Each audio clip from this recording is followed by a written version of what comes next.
Hi friends, welcome back to my 2 States. இன்றைக்கி ஒரு மீன் குழம்பு ரெசிபி தான் பார்க்க போகிறோம். சங்கரா மீன் குழம்பு. அதுக்கு ஒரு மண் சட்டியை நல்லா ஹீட் பண்ணிவிட்டு அதில் நல்லெண்ணெய் கொஞ்சம் தாராளமாக விட்டுக்கோங்க. ஒரு ஸ்பூன் வெந்தயம் நல்லா பொன்னிறமாக செவந்து வந்ததுக்கப்புறம் நல்லா கமகமன்னு வாசனை வந்ததுக்கப்புறம் கொஞ்சம் தட்டி வச்ச பூண்டு சேர்த்துட்டா நல்லா நீல வாக்கில் கட் பண்ணி வச்சுருக்க வெங்காயம், பெரிய வெங்காயம் போட்டுட்டு நல்லா வெங்காயம் வதங்கினதுக்கப்புறம் கொஞ்சம் கிளாஸியாக நல்லா வெங்காயம் வதங்கினது நல்லா கண்ணாடி பதத்துக்கு வதங்கினதுக்கப்புறம் நிறைய பேர் இன்னும் சேனலை சப்ஸ்கிரைப் பண்ணாமல் பார்க்குறீங்க. சப்ஸ்கிரைப் பண்ணுங்கள், லைக் பண்ணுங்கள், ஷேர் பண்ணுங்கள்.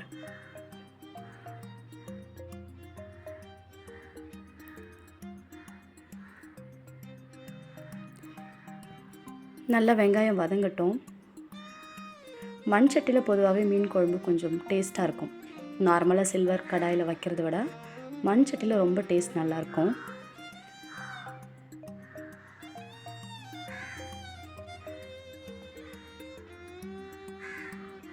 இன்னும் கொஞ்சம் வதங்கினா நல்லாயிருக்கும். சின்ன வெங்காயம் இருந்தால் சின்ன வெங்காயம் போட்டுக்கலாம். என்கிட்ட சின்ன வெங்காயம் இல்லைங்கிறதுனால நான் பெரிய வெங்காயம் மட்டும்தான் போட்டிருக்கேன்.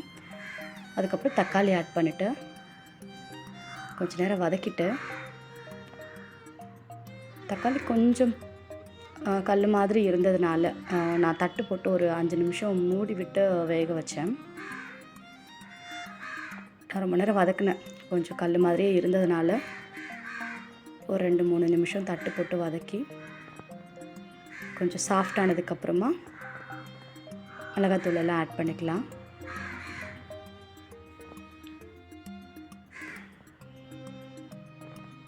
இப்போது கொஞ்சம் வெந்திருக்கும். மூடி போட்டு வேக வச்சதுனால கொஞ்சம் குழஞ்சிரும் ஈஸியாகவே.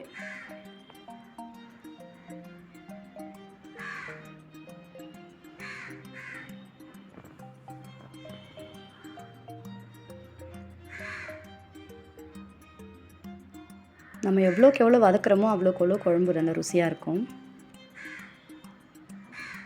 குழம்பு வைக்கிறது ஈஸியான வேலை தான். இந்த மீன் கழுவுறதை விட சுத்தம் பண்ணுறதை விட அதில் பாதி நேரம் தான் எடுக்கும் குழம்பு வைக்கிறது. கழுவி சுத்தம் பண்ணி மீனை க்ளீன் பண்ணுறதுக்குள்ளே நமக்கு ரொம்ப டைம் ஆகுமோ அப்படிங்கிற மாதிரி இருக்கும். ஆனால் குழம்பு வைக்கிறது கொஞ்சம் ஈஸியான வேலை தான். வதக்கிறது மட்டும்தான் கொஞ்சம் டைம் எடுக்கும்.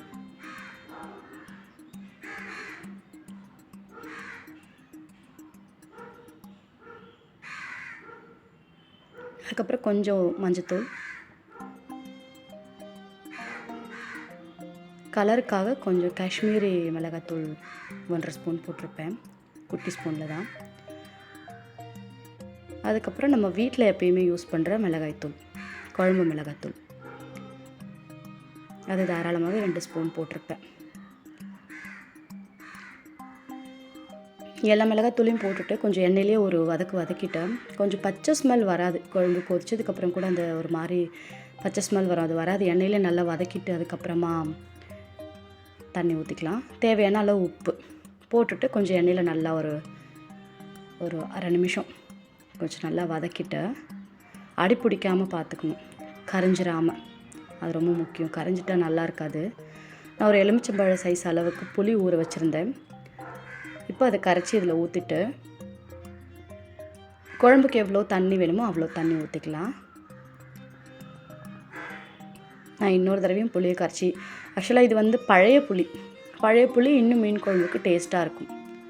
பழைய புளினா ஒரு வருஷம் பழைய புளி, போன வருஷம் வாங்கினது. அது நல்லா இருக்கும். திரும்பியும் புளியை கொஞ்சம் கரைச்சி ஊற்றிட்டு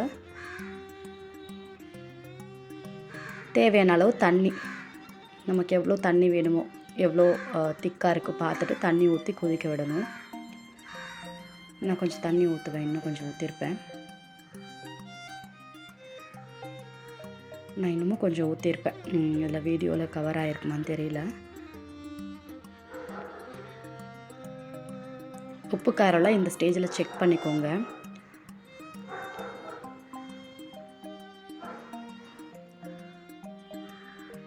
நல்லா குழம்பு இந்த மாதிரி கொதித்து வரணும். ஒரு 5 நிமிஷத்துக்கு ஒரு வாட்டி கிளறி விட்டுட்டே இருங்க.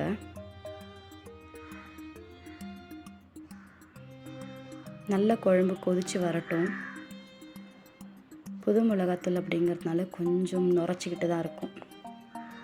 இப்போ தான் ஒரு 10-15 நாள் தான் ஆகுது மிளகாத்தூள் அரைச்சி. அதனால் கொஞ்சம் அந்த காரம் ஜாஸ்தியாகவே இருக்கும், டேஸ்ட்டும் நல்லாவே இருக்கும்.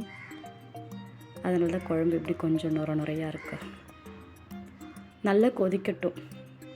ஒரு 7-8 நிமிஷம் போல் நல்லா கொதிக்கட்டும். கொதித்து குழம்பு கொஞ்சமாக சுண்டி வரும்.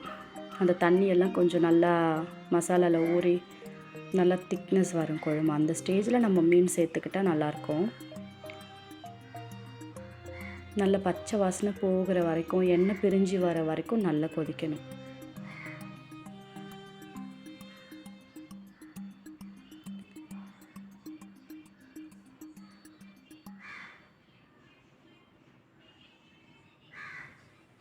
இப்போ ஓரளவுக்கு குழம்பு நல்லாவே திக்காக வந்துருச்சு.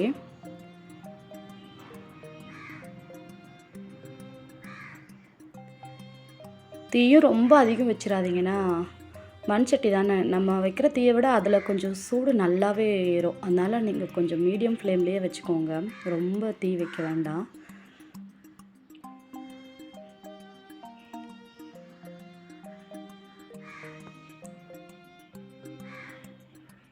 நான் இன்றைக்கி வந்து சங்கரா மீன் முழுசாக தான் போட போகிறேன், முழுசாக. ஏன்னா அது வந்து ரொம்ப குட்டியாக இருந்தது. இன்னும் 2 கட் பண்ணால் குழஞ்சிடும். அப்படிங்கிறதுனால கொஞ்சம் முழு மீனாகவே தான் போடுற மாதிரி இருக்கும். குழம்புக்கு சங்கரா மீன் நல்ல டேஸ்ட்டாக இருக்கும். சங்கரா மீன் ஃப்ரை விட சங்கரா மீன் குழம்பு நல்லாயிருக்கும். மற்ற மீனை விட சங்கரா மீன் குழம்பு டேஸ்ட்டாக இருக்கும். நாங்கள் யூஸ்வலாக அதுதான் வைப்போம்.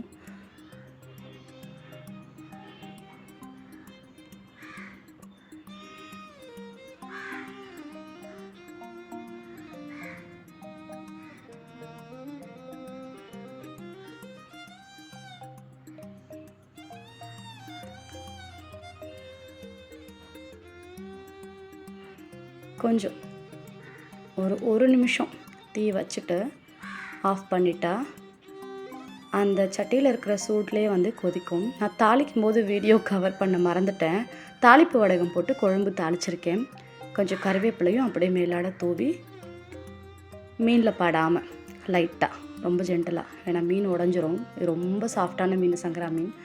கரண்டி போட்டு ரொம்ப குழப்ப வேண்டாம். மீனை போட்டு ஒரு நிமிஷத்துலேயே நம்ம ஆஃப் பண்ணிவிட்டு தாளிச்சிட்டு மூடி